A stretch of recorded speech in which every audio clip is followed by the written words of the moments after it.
classroom learning is done outside of the normal lecture time, then odds are you've experienced a flipped classroom.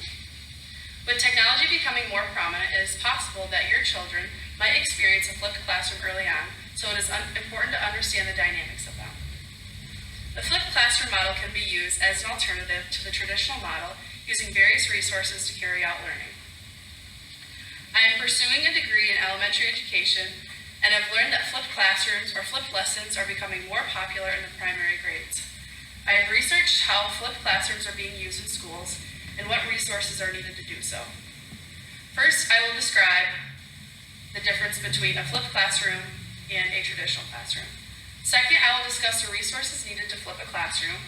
And finally, I will explain how a flipped classroom is carried out. The flipped classroom model can be used as an alternative with various resources to use in the classroom. As a flipped model, most of the learning is done outside of the classroom. Students first learn the material outside of class at home. Vanderbilt University Center for Teaching Director Cynthia Brame stated that in her article, Flipping the Classroom, published in November of 2013, that students are first exposed to the material outside the class through readings or videos. As previously cited, Brame states that during lecture time, students build on the knowledge that they learned outside of the class through problem solving and analyzing.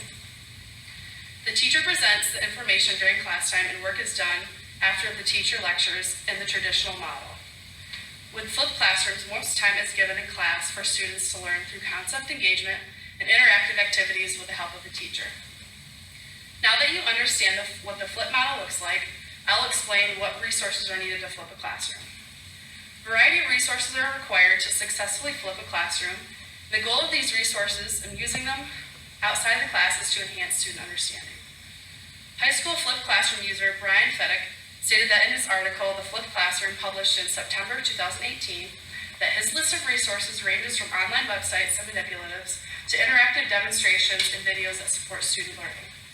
Fedek also noted that it is important to choose your resources based on your classroom. If some students don't have access to internet at their home, you can supply them with resources such as books, organizers, and visual aids for students to use outside of the class. If a school has a 1-to-1 technology ratio, meaning that every student has access to a laptop or tablet, it allows for students to use online resources more often, create and watch videos, and have access to material at home. So now that you have an understanding of the resources needed to flip a classroom, I will discuss how a flip model is carried out in schools. The transition from the traditional model to the flip model is an important process. Educators must know their students and their abilities before making the flip. As stated in classroom developer Jonathan Bergman's article, What is Flipped Learning?, published in August of 2016, the best way to introduce a flipped classroom is by first flipping the lesson.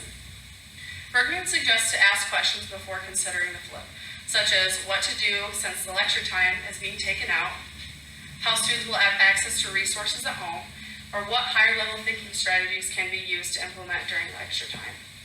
In the flipped classroom, more responsibility is put on the teacher and the students. Flipped classrooms are more prominent in higher grades because the student is responsible for more work outside of the class to prepare for higher-level thinking in class. The teacher is responsible for putting time and effort in to recognize what is best for their students as far as availability, resource availability, student-centered learning, teacher-centered learning, and overall decision to whether or not flip the classroom. So first, I described the difference between a flipped classroom and a traditional classroom. Second, I discussed the resources needed to flip a classroom. And finally, I discussed how the flipped classroom is carried out in schools. Flipped classroom model can be used as an alternative to the traditional to carry out learning in schools.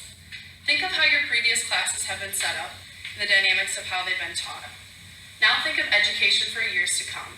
Would that be different or would that be similar? Would the flipped classroom be more prominent or not? You'd be surprised to find that the flip model is more common than you thought. Thank you for coming.